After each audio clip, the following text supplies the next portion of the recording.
So, good morning and welcome, and sorry for the late start. We seem to have a, what should we say, a speakerless speaker problem, and so we're going to make something up. So we're going to, first of all, welcome to Plymouth Church's Sunday Forum. Happy to have you all here. We had hoped to have Lydia, I believe the last name is Millard, who is the head of the Stevens Square organization, and she appears not to be here. If she comes, then we'll certainly have her take back over. But in the meantime, we have Karen Barstead here from Plymouth, who is part of the campus task force, which is part of the reason that we invited Lydia to come and speak, because we want to have more connection to our neighborhood organizations and our neighborhood in general. So Karen's going to talk to us a little about campus task force and that history. And then we have some members of the Stevens Square neighborhood who are also on the board of the Stevens Square organization, and so they will come and say a few words as well. So, and then we'll open it up to questions. Thank you for your flexibility.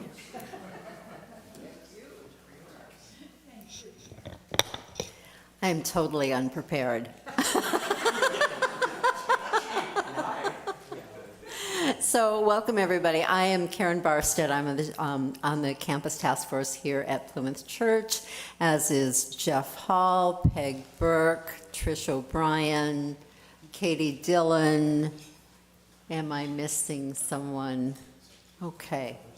So the Campus Task Force is actually Campus Task Force 2.0 is working on how can we as a congregation connect more with our community, both using our space within the building for what needs the community might have, as well as being out in the community and enjoying what this community has to offer.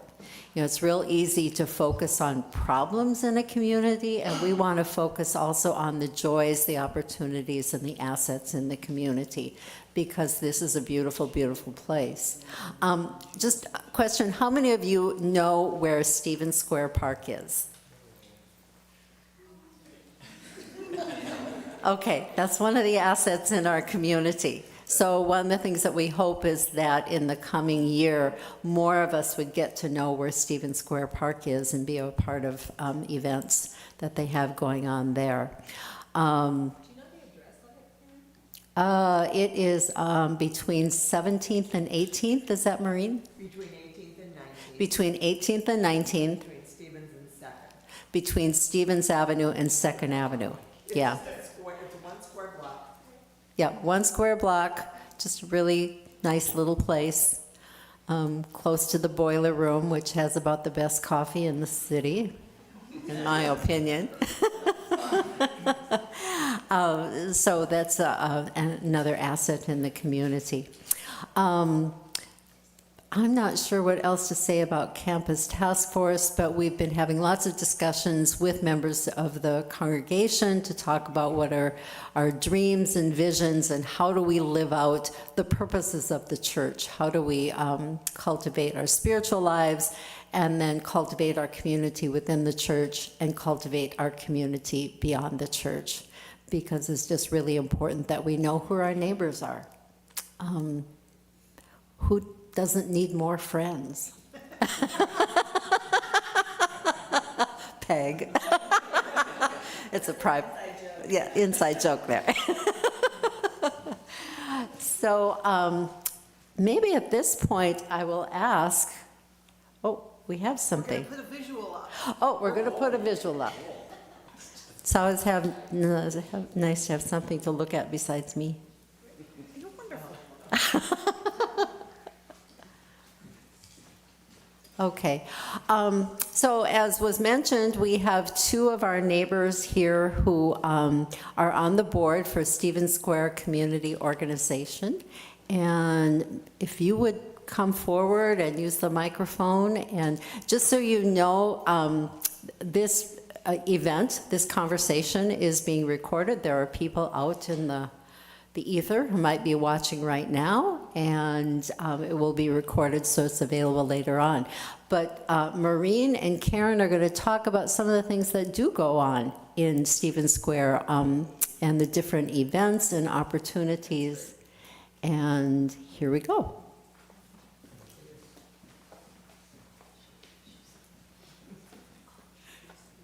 Well, I will say Karen and I were not expecting to speak, but some of us are always happy to talk.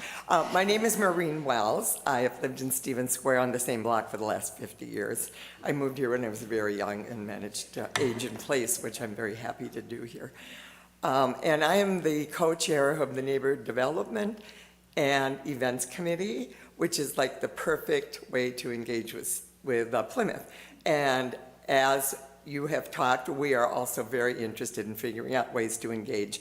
And now that we're more reorganized as a community organization, we are really excited to get this moving. We've already had some things happen. Katie came to our last committee, and we just want to continue talking about that. And I'll let Karen introduce herself. Sure.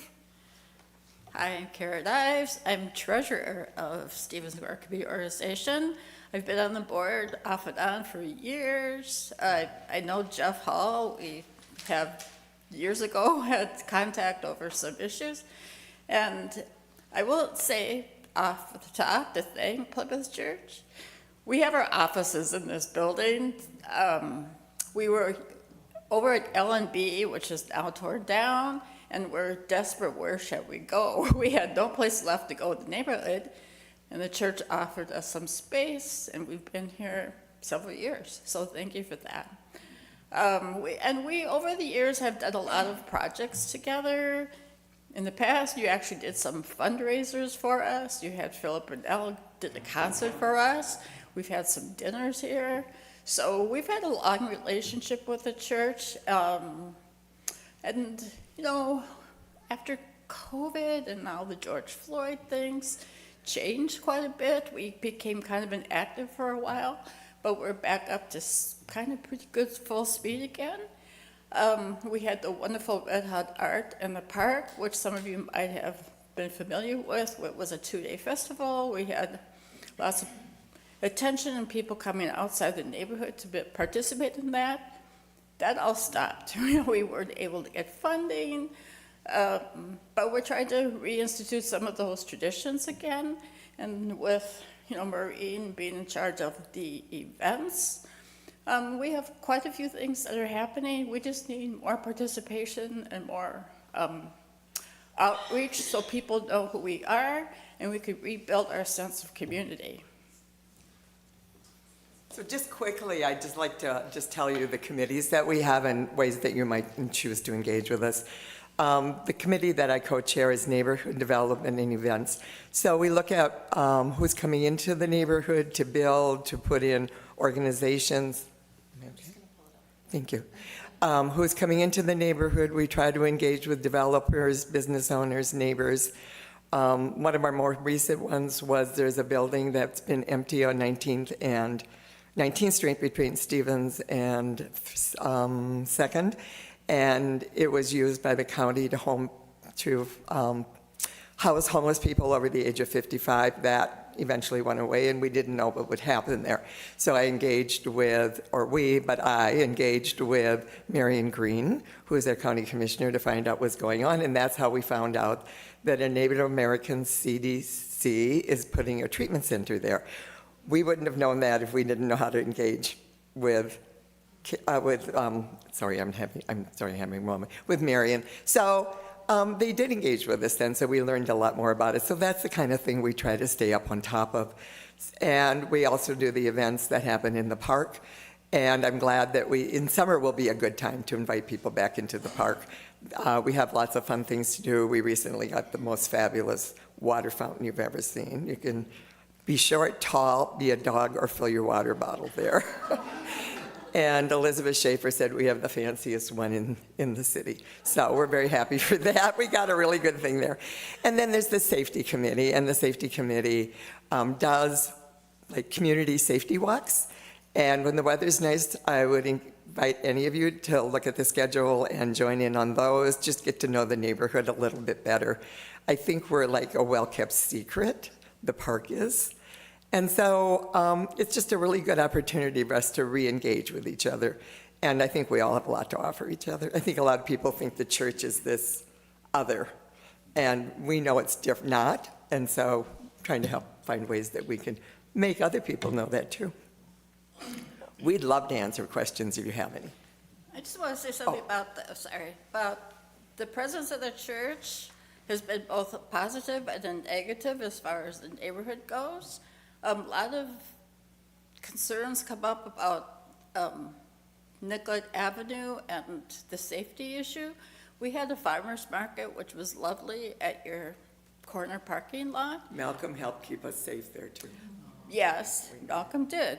But because of some of the crime happening at Nicollet, and because the vendors didn't feel safe coming anymore, and because the Somali community who used to frequent the farmers market decided that they didn't feel safe coming anymore to that location, and then of course our lovely coordinator was murdered, but so we lost Robert Scafty.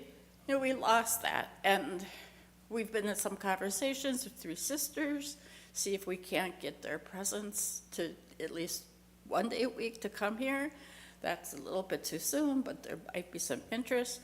But all I'm saying is, some of the lovely things we used to do, we have to reconstruct because of safety and perception of crime, and people moving in out of the neighborhood. And the thing I was saying about the church's presence, it's a positive thing, but the negative thing is you've got so much parking. It just kind of dominates this area, and it seems a little bit uncontrolled during the week, and especially with now the mall center being closed, it becomes kind of a haven for folks to come into the neighborhood, have easy access to Nicollet, park, leave, do their drug deals or whatever it is that they're doing. So the perception, we got businesses that closed because of the perception of crime in the neighborhood. And so it's something we hope we can collaborate with you folks with, to bring safety back here and to bring a more vibrant community again. Because Nicollet intersects our two sides of the neighborhood and becomes a dividing line when it should be an integrating factor. So that's kind of a larger issue, and we hope we can work with you folks on those issues as well. That's the negative stuff. Questions? Oh, sure.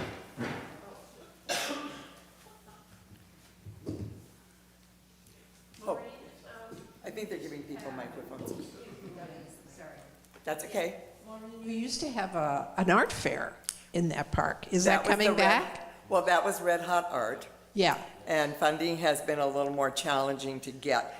It's the 50th anniversary of Stevens Square Community Organization this summer, and so we are working really hard on it may not be quite the old Red Hot Art 2-day, but we are working on a 1-day festival that will bring in some of those elements, and we've been talking about that, and we're really excited. And as soon as we have more, we will make sure you guys know. But thank you for asking. Good. Oh, Ann, and then whoever you. Go ahead, Ann. My name is Ann Ludlow. I live in the neighborhood. I'm a worker bee on the Event and Neighborhood Development Committee. And I want to say that I think there's a lot of fear that is unwarranted, especially in the daytime, both on the part of people at Plymouth because of the reputation of the neighborhood and people who live in the neighborhood. I've lived here for 35 years and walk and so forth. I've never had trouble. No one accosts me or is difficult with me or anything. I think we let...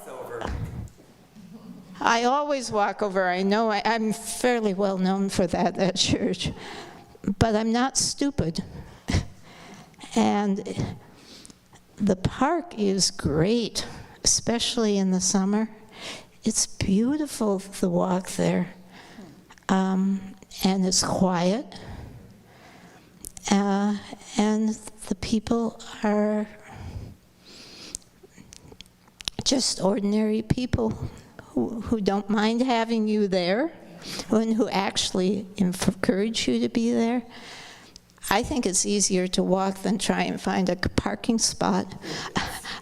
Park in the church lot and walk over there. It's only 2 blocks. But anyway, there's nothing to fear until it gets late at night, when I don't go there anyway and never did. Someone in A quick plug, Sunday Forum in August, we'll have a speaker from the DNR who will take us on a birding walk to Stevens Square Park. So.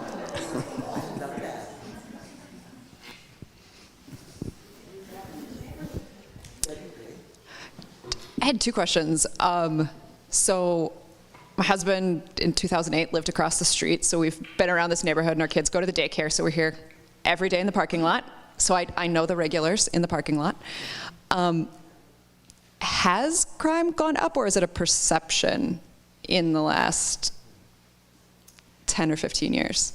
Well, it's hard to say. Okay. I mean, Get up there. I think it's a little hard to say because we used to have better statistics with a safety coordinator. We lost that funding.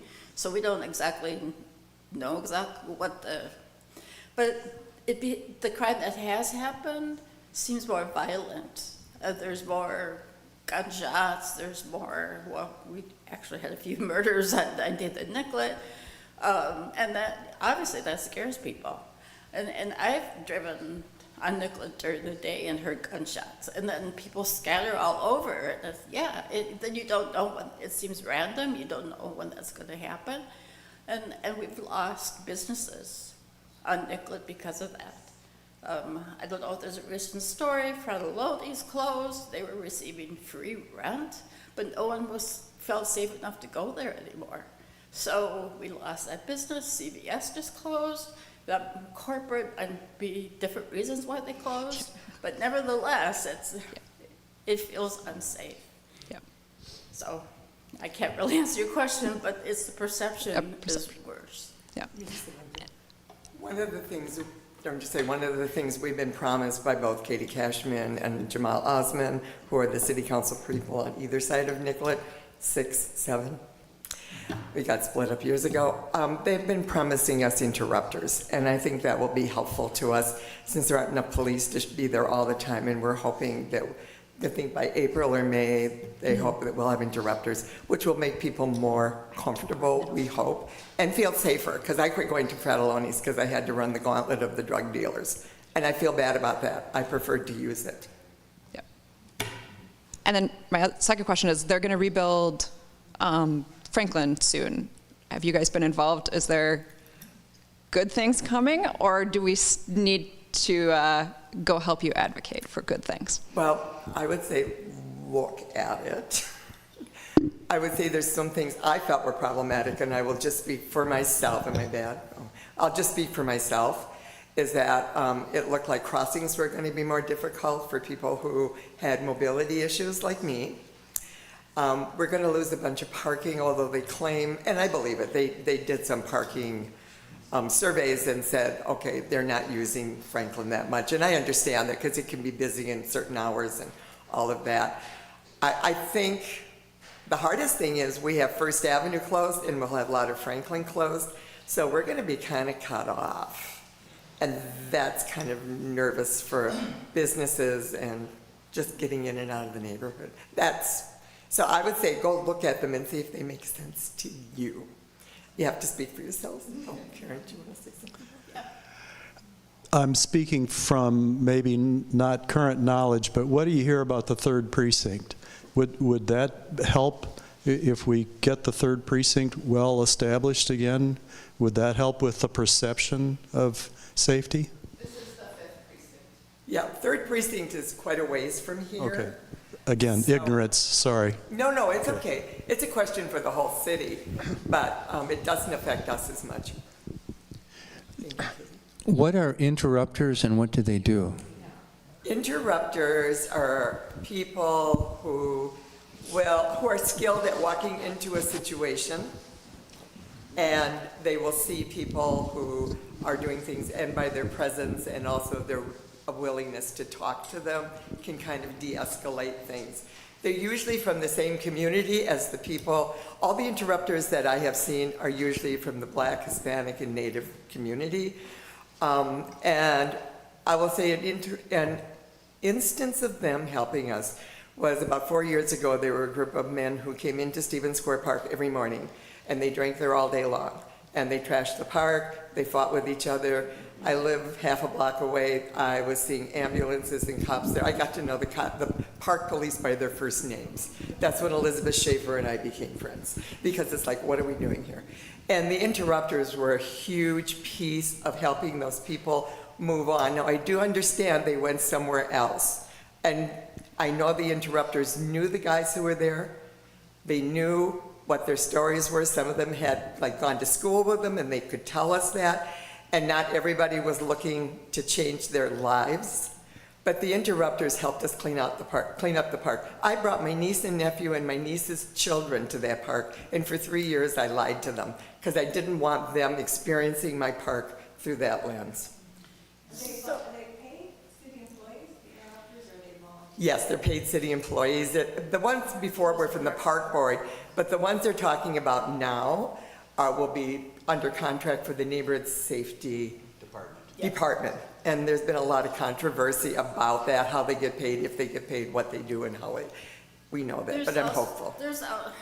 It's a larger issue. There's also controversy of where they go. So there's only so many interrupters, and they've been effective in different neighborhoods, and those neighborhoods don't want to lose their interrupters and to come here to 19th and Nicollet. So there's some politics going on, and we hope that they straighten it out.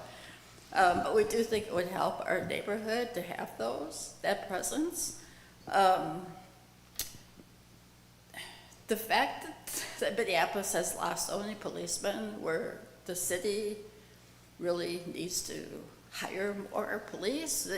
We were shocked. We had a joint meeting between the two council people the other night, and the Christy Nelson, who's the supervisor for our precinct, the police captain, shocked us. They only have 4 squads covering 20 neighborhoods during the day, which is why it's very hard for the police to keep up with the criminal activity, which goes back to the perception of crime. I'm somewhat aware of the Plymouth 2.0 draft. And, well, first of all, thank you for filling in unexpectedly.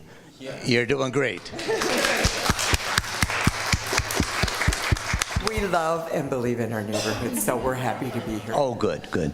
I'd like to hear from your perspective, from Stevens Square residents' perspective. What do you hope of our relationship, the church's relationship with you? When you think about the future, when you do your own 2.0 or whatever you call it, what are your hopes from your perspective? I can tell you that I'm starting to see it happen now. I would love to see Plymouth people join our committees and come and engage with us and see what they see as solutions to the things we're working on also. I would like to see them involved in our events, etc. And I would also like to see someone from Plymouth on our neighborhood board. Our board is currently made up just of residents. We don't have any business people, any church people, any of that, and we would love to have you on our board. We would love to have the perspective of Plymouth so we understand each other. So that's what I would say. And come on a safety walk. Is that Those who can walk. I can't. Sorry, is that the Neighborhood Safety Board? No, it's the neighborhood. Different. It's Stevens Square Community Organization. Right. So our committees meet. You can get the schedule of our committees, but it's in your. You published that, right? Our committee meetings. Okay. It's published in your church stuff, in your church bulletins. But join any committee, or just come to a committee meeting. You don't have to join it. Just come. Okay. You don't have to. It's not a specific thing you do to join. Just come to one of our meetings, hear what we're doing, add your perspective on what we can do together. And then please, someone, come join our board, or more than one. I don't know how many could. Karen knows the rules. I have a question. There used to be an Eat Street Association. I don't know if that exists anymore. Do you have any interaction with Eat Street? We used to try to be quite Like a supportive. wall on Franklin. No, she's better. That's all right. There used to be a special service district. I think it does still exist of the businesses along East Street. I don't think they're very active right now. We haven't had much connection with them lately. I know there's, in Loring neighborhood, has a Nicollet Avenue Safety Committee, which I don't know much about, but it's more dealing with Loring Park issues. That's another thing where we are trying to reach out to connect to our other neighborhood associations, Loring Park and Whittier. Go ahead. Is Eat Street experiencing the amount of crime that we are right in this No. spot? No, really? Well, we're all East Street, but our section has more trouble. I think Loring Park has some issues as well. And with the idea of a cultural corridor, which the city is trying to work on to make Nicollet Stretch part of that, will bring us some more resources and more grant opportunities.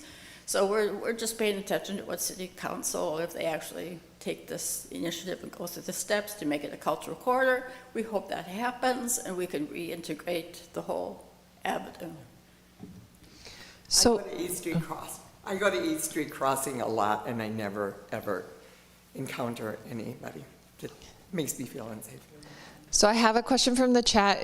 You answered a little bit about getting involved via committees. The question on the chat was, what are other ways that Plymouth folks can get involved aside from being, joining committees or attending committee meetings?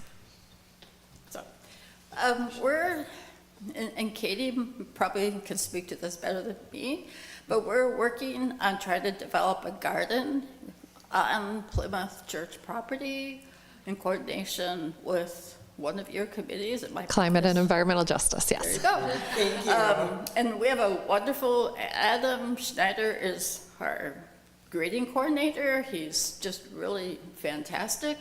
And he has gone to some of your committees just to find out more about what you do and bring that information back to us. So that's one project which might be kind of fun for you guys to engage in. We talked about maybe trying to do some of a joint fundraiser, actually to benefit Stevens Square. We came up with this wonderful cookbook. You can buy a copy for $10. I don't know if you're familiar with that, but it's recipes by neighborhood folks and poems and pictures. And we would like to do an event sometime, maybe here, and cook things from our cookbook.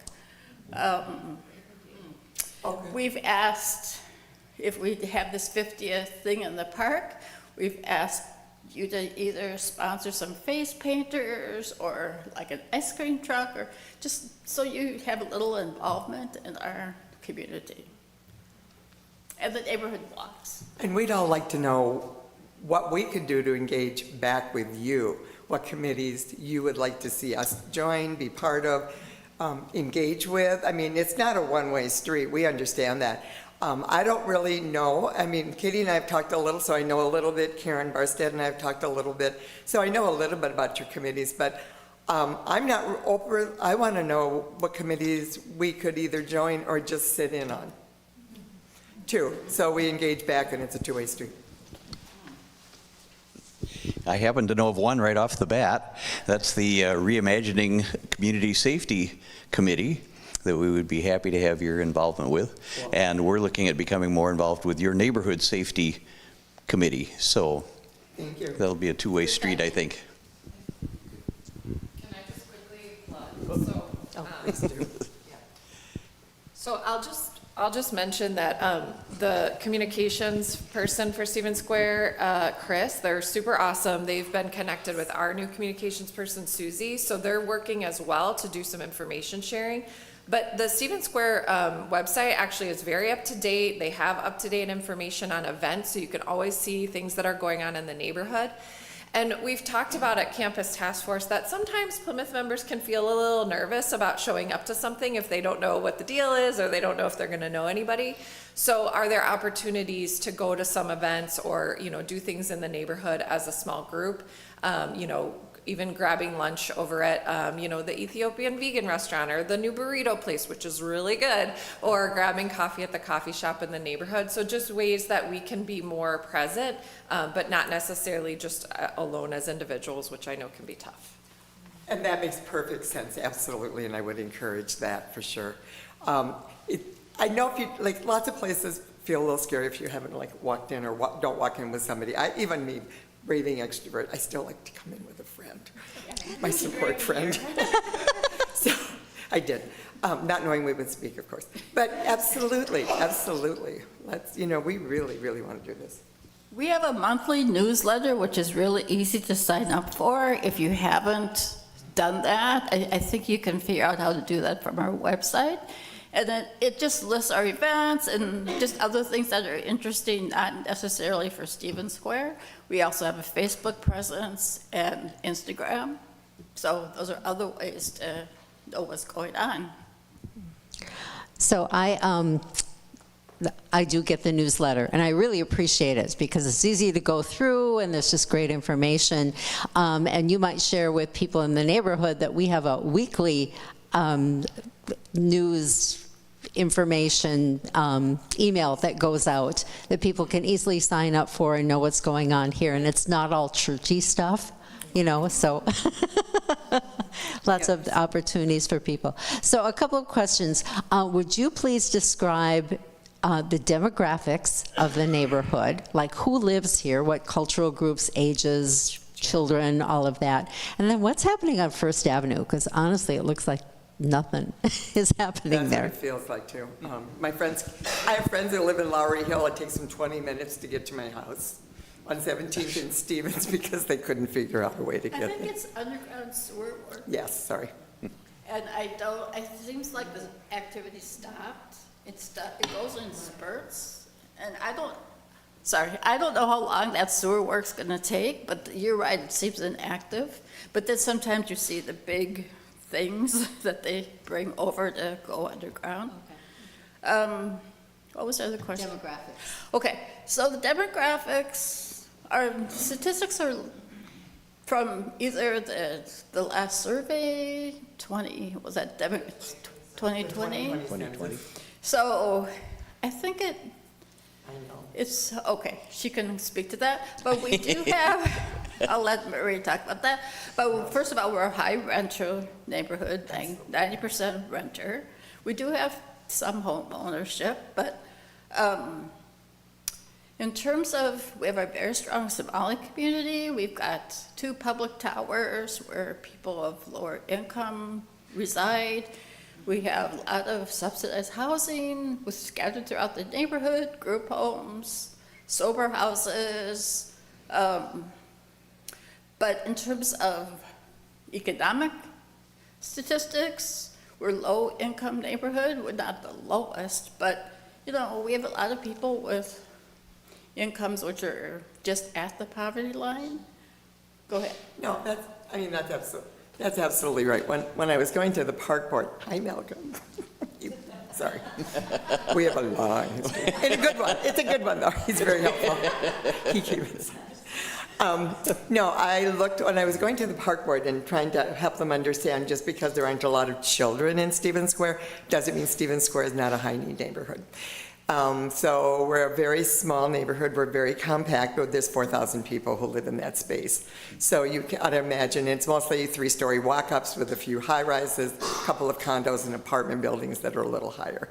It's only 56% white, which means we have a lot of neighbors who are not. I have neighbors who are Somali, Ethiopian, whatever, people I sometimes hang out with that are kind of fun because we take our dogs to the park and we all make friends. So it's a neighborhood with very few children, very few home ownership. There's only a few single-family homes too. It's really interesting to see that. But I think with our density and our diversity, it makes us really unique. One of the things that happens is because there's so many rentals, it's kind of a entry-level renter neighborhood, even though rents, I moved in here and paid $95 a month for my one bedroom. I left in 1990 paying $350. But rents still run almost $1,000 right now, so, and people move in and out of the neighborhood very quickly when they rent. We also have a number of neighbors whose status is unknown to me with their children, and they walk to the bus stop, and I've been really, really concerned about that. I asked one of my coworkers who's Hispanic, and she's actually DACA, and she's a case man. I work in HIV, and so she's a case manager at the clinic I work in. And she said the thing to know, and maybe you guys know this, but if you see someone coming in that looks, just ask them for a warrant. You don't have to fight. You don't have to do anything. Ask them where their warrant is, and that made me feel like I could have some power besides just videoing and say, going away. So.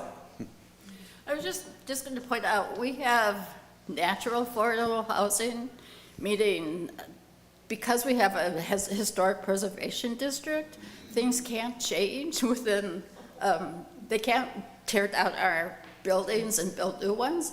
It's around the park, but it's a historic district. So our neighborhood actually won a Peace Prize for reestablishing our natural affordable housing. When we had NRP dollars, we were able to save a lot of those properties with boilers and roofs and windows. It's been a while now, but it helped restore the natural affordable housing that we have in this neighborhood. These beautiful buildings, hardwood floors, built-in buffets, smaller spaces, but the drawback, congregate laundry rooms, and no parking. Parking's our number one problem for people who that's why they don't stay in the neighborhood, because there's no place for them to park, especially in the winter. They scramble trying to find places to park. But other than that, it's a great place if you take the bus, if you don't have a car, if you're mobile and can walk around. It's a great place to live. And we have great neighbors. People are friendly. We have a sense of community. And we hope to bring that knowledge to you folks. So again, you engage with us and aren't afraid. Thank you. Listening to people talk, I get the impression that many people in this room think that every place in the neighborhood is equally dangerous and that it's everywhere. And that is not true. That's why the violence interrupters might be really helpful, because there are just a couple of spots where the people that you don't want to meet and that I don't want to meet and interact with congregate. You wouldn't know where they were, but the people in the neighborhood do. And you can walk practically anywhere else and not have any problem at all. So if you're interested in walking over to an event or trying to try the coffee at the boiler room, if you want to email me, I'll come and go with you, because I understand that it can be scary to go someplace that you think might be dangerous and you don't know where it is. And I suspect Maureen and Karen would, and other people who are working with the community, would be very willing to do that. Things are, it's never been a problem everywhere. Never. Okay. Ever. We know she supports us. I saw there was one more in the back.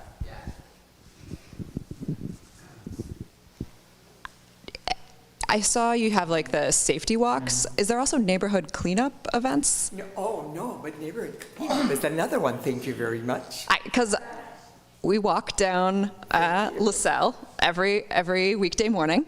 Yeah. And there are opportunities to clean up, particularly where the parking lot from the old ACE. Yes, absolutely. So starting in March, the neighborhood cleanups will be happening again like once a month. But everyone's welcome to clean up anytime they see anything. I spend a lot of time in my neighborhood picking up too. Thank you for saying that. So, could we have a round of applause for our wonderful presenters?